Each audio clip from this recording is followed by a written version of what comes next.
1912 में टाइटैनिक के डूबने के बाद ठीक उसके 100 साल बाद यानी कि 2012 में एक उतना ही बड़ा जहाज़ डूबा था। जहां टाइटैनिक आइसबर्ग से टकराने की वजह से डूबा था, वहीं यह विशाल जहाज कोस्टा कॉन्कॉर्डिया पत्थर से टकराने की वजह से डूबा था।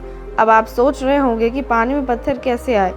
इसका जवाब आगे की वीडियो में आपको मिलेगा। 13 जनवरी रात को 9:45 पर एक क्रूज शिप पानी में डूबने लगता है और जब डूबने की खबर यात्रियों को मिलती है तो शिप में अफरा तफरी मच जाती है। सभी लोग अपनी जान बचाने के लिए लाइफ बोट्स में निकलने लगते हैं और पानी में कूदने लगते हैं।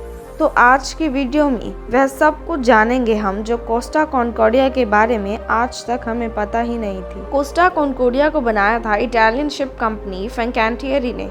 इस शिप को बनाने में पूरे 2 साल लगे थे और अगर इस शिप की बात की जाए तो यह शिप टाइटैनिक से कहीं ज़्यादा बड़ी थी और आलीशान थी। टाइटैनिक के डायमेंशंस देखें तो इसकी लेंथ थी 882 फीट और ब्रेड्थ थी 92 फीट और इसका ग्रॉस टनेज था 46,348 टन। वहीं कोस्टा कॉन्कॉर्डिया की लेंथ 951 फीट और ब्रेड्थ 115 फीट थी और इसका ग्रॉस टनेज 1,12,000 टन था। टाइटैनिक में 2 इंजन्स थे तो वहीं कोस्टा कॉन्कॉर्डिया में 6 इंजन्स थे। टाइटैनिक कोयले से चलती थी और कोस्टा कॉन्कॉर्डिया डीजल से चलती थी। टाइटैनिक में 3,547 लोगों को एकोमोडेट करा जा सकता था और कोस्टा कॉन्कॉर्डिया में 4,890 लोगों को एकोमोडेट किया जा सकता था। लग्जरी की बात की जाए तो टाइटैनिक की लग्जरी कोस्टा कॉन्कॉर्डिया से काफ़ी कम थी, जिसका कारण सिंपल सा है, आज के टाइम की टेक्नोलॉजी। पर उस समय के हिसाब से टाइटैनिक की लग्जरी का कोई मुकाबला नहीं था। ये सच में एक लेजेंड शिप थी। टाइटैनिक कैसे डूबी और आज तक इसे क्यों नहीं निकाला गया, इस पर हमारे चैनल पर 2 अलग-अलग वीडियोस मिल जाएगी। आप चाहे तो डिस्क्रिप्शन में दिए गए लिंक से या वीडियो के एंड में दिए गए वीडियो के थंबनेल से क्लिक करके आप उन वीडियोस को देख सकते हैं। टाइटैनिक को उस समय बनाने का खर्च $7 मिलियन यानी कि इन्फ्लेशन के साथ लेकर चले तो आज के $400 मिलियन आया था, जबकि कोस्टा कॉन्कॉर्डिया को बनाने का खर्च $570 मिलियन था। चलिए अब बात करते हैं कि ये शिप डूबी कैसे।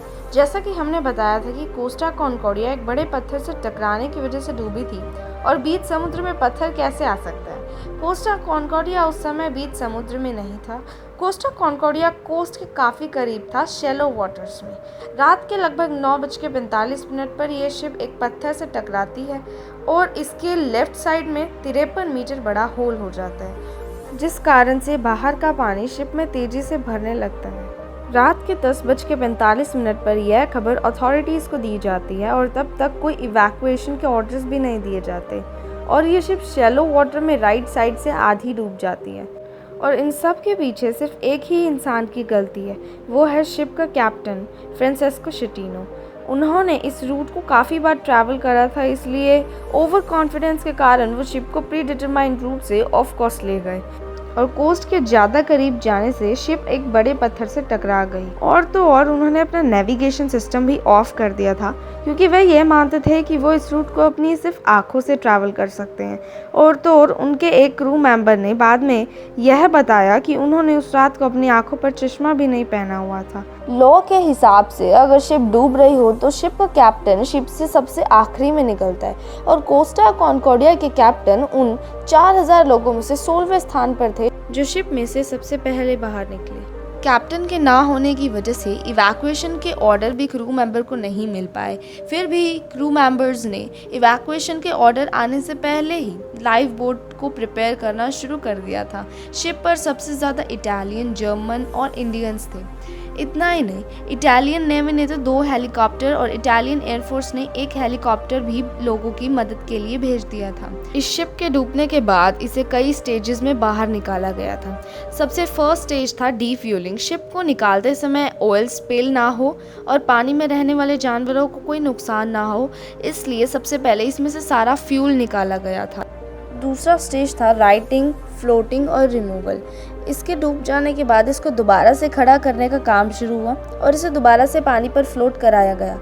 इसके साइडों में सपोर्ट लगाए हुए थे जिसकी वजह से ये शिप पानी पर स्टेबल रहेगी और फिर इस शिप को गिग्लियो पोर्ट से जेनेवा पोर्ट तक ले जाया गया और आखिरकार 2017 में इस शिप को 90% रिसाइकल कर लिया गया था। आइए जानते हैं कि इस हादसे का प्रभाव शिप की मालिक कंपनी पर किस तरह पड़ा।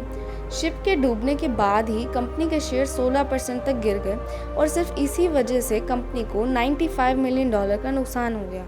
शिप के इंश्योरेंस एक्सेस पर कंपनी को $30 मिलियन भरने पड़े। $1.13 मिलियन उन्हें फाइन भरना पड़ा और तो और कंपनी ने यात्रियों को कंपनसेशन ऑफर करा, जिसमें कंपनी को $14,000 यात्रियों को कंपनसेशन देने पड़े और इस पूरी दुर्घटना का कॉस्ट कंपनी को $2 बिलियन का पड़ा, जिसमें ऐसे 3-4 शिप्स तो आराम से बन जाते। शिप के कैप्टन के साथ 5 और लोगों को गिल्टी कर इम्प्रिजन कर दिया गया और कैप्टन को 16 साल के लिए जेल में डाल दिया गया।